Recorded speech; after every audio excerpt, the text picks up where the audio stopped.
Hello everybody and welcome to the TheKabooblesProject. I'm your host Cora. Thank you so very much for joining me as we sculpt Iva and Cauchy here. Two D&D characters, well, one D&D character and her animal companion. Cauchy is a wolf and Iva is just a human character, I think, who the two of them met very early in their adventure some years ago in real time. And Cauchy recently got sucked into the Shadowfell, where one of our friends, one of our sort of adventurers, managed to save him, which I think is awesome. So we decided to sculpt in the honor of that act, really. And we're going to talk through it, give you a bit of a tutorial, talk you through the kind of steps that I use to sculpt. The first step, of course, is our basic forms, and I really like to start with faces whenever I do sculpts like this. Usually we do a lot of miniatures, but here we're going to be sculpting a bust for painting primarily, and just to look good. So we start with faces largely because it gives me a sense of the personality of the character that I'm creating. Once I know what the face looks like, I can get a really good sense of what I want the rest of the sculpt to be, really. I kind of know what I want to do here, and that's to have her and Cauchy sort of snuggled up together I want it to be a sort of really cute kind of sculpt. I know that's going to be challenging to do, not least because female faces are some of the most challenging to sculpt. They're maybe the most challenging thing to sculpt that there is that I've come across. And I knew that was going to be difficult from the outset. And this first attempt at sculpting a female face here, I've done a few in my time, but this one did not go well. I started out and I knew it wasn't going well. I knew it got into an overly masculine place. I wasn't happy with it, and no matter what I did, it faltered. So I rage quit and deleted it and started again. And I found some better source material that I could sort of use as a good model, and then I started sculpting again from scratch. And very quickly, as you get to this kind of place here, I feel like this is good. This is a much better female face. She's got a bit of personality, but she definitely looks like a person, which is better than the last one we managed to sculpt.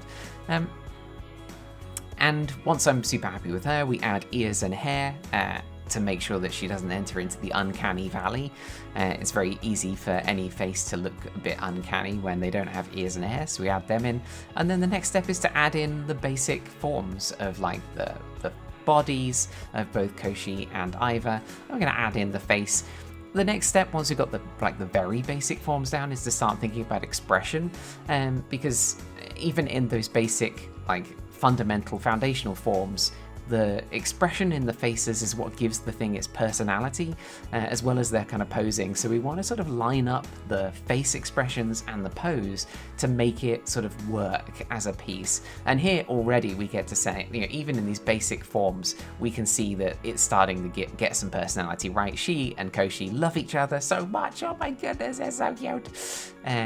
So from there, it's super straightforward. Once we feel like we've got the base mesh down, it's then time to step up to kind of get the biological forms right. And even though we're going to be overwriting this, effectively, we're going to go over and we're basically going to cover her in clothes, ultimately, and Cauchy will presumably have some fur. But we want to get the kind of biological forms that underlie what we're going to be sculpting on top of to be right. They need to be just about right. I mean, clearly the hands are going to be visible, so those need to have a lot of work in the face too, but we want the biological forms, even of her body, to sort of just about kind of work fundamentally. Even though they're going to be covered up, we want them to look right, because the clothes are going to look good if the underlying kind of geometry, the underlying biology is right. So that's what we're working on here, basically. We're touching up the face a little bit. Every so often I'll go back and do a little bit of detail work just because I'll notice something that I'm not happy with, or because I want to kind of firm up the expression. With her, what I find with this sculpt is I sort of exaggerate her expression gradually over time to make it a bit more and more kind of what I want it to be, which is kind of intense and just deeply in love with her wolf companion, really. So now with those basic biological forms done, the next step is to start some hard surface sculpting, some box modeling to get the clothing done. I found some good models online of kind of fantasy clothing for a ranger. I didn't want it to be too kind of revealing. I'm not a big fan of overly sexualizing female characters in D&D. So we went with something that's kind of like a woolen vest over a tunic, which I think is really cool, looked really badass, and fit her character really nicely. So we used it, and I basically knew that the transition, like hard surface forms, are really difficult to sculpt using soft surface sculpting, right? So dynamic topology sculpting, which we're using to sculpt most of the character, cannot really. It doesn't really represent machined forms very well. Those harder edges, you really need hard surface sculpting to do well.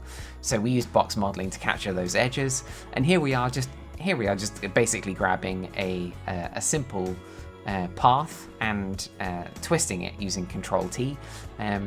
Effectively just filling it out into a sort of tube and then twisting it in order to get these kind of forms, popping them in place for the little kind of ties to keep her clothes together, and then we're going to just add in a little bit of detail, just these sort of rings to make it look like it's sort of deliberately manufactured or deliberately kind of crafted to be kind of tied in this way. All these little details are really nice and really important on a sculpt that's a bust, because they're going to be very visible and they just give the piece a bit more verisimilitude, a bit more reality, a bit more realism. So it's really important. As for the actual cloth itself, I'm not actually totally sure where I'm headed with that. So rather than continue, I just make a switch and start to look at the hair. So here, basically using a circle and molding it to act as the cross section for a NURBS path, in order to then kind of sculpt the hair with it. I've seen this done a few times and I really liked the effect that it was creating, and I did it for this model and then I hated it. It just didn't, in a sense it looked too manufactured, like it looked too perfect, and in a sense I was getting it wrong by sort of being unable to sort of make it draw from the parting line properly. So I scrapped it and went back to kind of making clear the hair forms using dynamic topology. So that's what we do. We just create the form, and then using the crease brush, we pick out the sort of key forms of the hair, making sure that it sort of flows nicely from the parting. And then I go back and use a couple of paths with that cross section to just create single pieces of hair, just to make one or two really kind of clear little details at the front and create that tiny little hair curl that just kind of is out of place. And then we go back over the hair to just kind of like clarify some of those details, to add in extra creases and make it a bit more kind of, just to make it a bit more realistic really. Here we're just filling out the inside of the hair so it clips properly with the head, so we don't have any problems for later 3D printing. So we just continue to add little details to the piece as using the model and just adding a few of my own extra little details just to make it look realistic really. Knowing, of course, that these hard surface forms ultimately are going to be dynamic topologized into, or are going to be booleaned into the actual mesh itself. We're going to merge them eventually, but we want to get the forms right first. Speaking of getting forms right, I start to work on Cauchy's fur, and once again, this is a lesson on mistake making.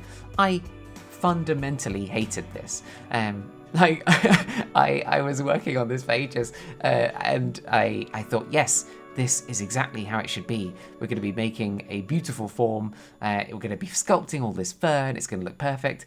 And I was like, no, it looks like whipped cream, so I just got rid of it all and restarted it. And in the end, what I decided to do was make these kind of hair forms just around contact with other forms, like with her fingers and with her body, making sure that Cauchy, like the implication of fur, happened in those little kind of elements of contact. So we didn't need to sculpt the whole fur, it's just implied, which is fine, and then the paint job can actually can make the fur look more apparent. Again here, working on sleeves, just turning some hard surface sculpting, doing some hard surface sculpting to make sure the edges of the machined kind of, or the kind of tailored work look right, and then switching it into dynamic topology in order to sort of soft surface sculpt the creases, because creases are easier to, much easier to sculpt using soft surface sculpting. But then we don't touch the edges, because the edges are machined, or at least they're kind of been sculpted by somebody that been cut into place. So we don't actually go back and touch those once they're there, because the hard surface is designed to make them really clear. Here we're just going to boolean everything together, really. We're going to everything's been sculpted in various different pieces. We're going to boolean it together and then soft surface kind of like basically using a Boolean modifier, bringing it all together, and then blending the surfaces and making it all smooth transition out, including like the edges of clothes, which we then transition into the actual form of her body, so that like you can see that the clothes kind of continue and the body is underneath, but it's actually all one form at that point. We give Cauchy a little hand. Oh my goodness, little Cauchy paw. Because I was worried. I just wanted a bit more personality with Cauchy, and just looking at the form, it looked like the whole sculpt needed something on that left-hand side, so I'm glad we put it there. It also needs something on the right-hand side and some interest on the back of the mini, so I decided to kind of sculpt a bit of a quiver. She's a ranger after all. I thought sculpting a whole bow might be a bit much, and bows can be challenging in 3D printing, so also thought it'd just be a bit much. Like, she's hugging young Cauchy. She's unlikely to be sitting with her bow on her back as well, so her quiver on her back instead makes much more sense. We're putting in some arrows there. We're just, again, going to do some hard surface sculpting mixed with some dynamic topology to just kind of get the texture on the piece. And here we're going to, again, use some dynamic topology just to get some texture on the arrow shafts, make them look like they're made of wood, slightly kind of ever so slightly cartoony style, because the whole piece has got that slightly kind of almost Disney style, I think the whole piece does. And then to kind of tighten up the verisimilitude, we add in a belt, effectively something that holds the quiver to her back. That needs a bit of work to just get into place. And then of course we're going to do a bit of hard surface and soft surface sculpting to create the buckle. This is cool stuff. Like, I think there's a real nice art form in using hard surface sculpting to get the major forms, and then using soft surface sculpting to get the details. If you're interested in that, then pop a comment in the comments down below, and we'll do a bit of a tutorial on how to start with hard surface sculpting and then use soft surface sculpting for detail work. So here, the last piece of this puzzle is her eyelashes. Her eyelashes, I think, make the piece just really, really sing. And here you are, you can see the final piece. Here we've just added in some, the eyes. So to the eyes of the sculpt, the direction the eyes are pointing I find really helpful in the sculpting process. For 3D printing, we'll take those out, basically. We'll replace them with smooth spheres so that a new painter can paint eyes however they like. But here for the render, we've added in just some simple materials for the plastic of the whole piece to make it look kind of realistically printed. And then we've added in some colors to the pupils and irises of the eyes, just to make sure that the personality comes across. If you just give them smooth white eyes, they do look a little bit taxidermy-ish. So for a render, we like to kind of put the eyes in. Hope you enjoyed. Thanks very much for watching. This has been the Kaboobles Project. If you're interested to take a look at this mini, you can find it on MyMiniFactory. You'll find a link in the description down below. Otherwise, thanks very much for watching, and we very much look forward to seeing you next time.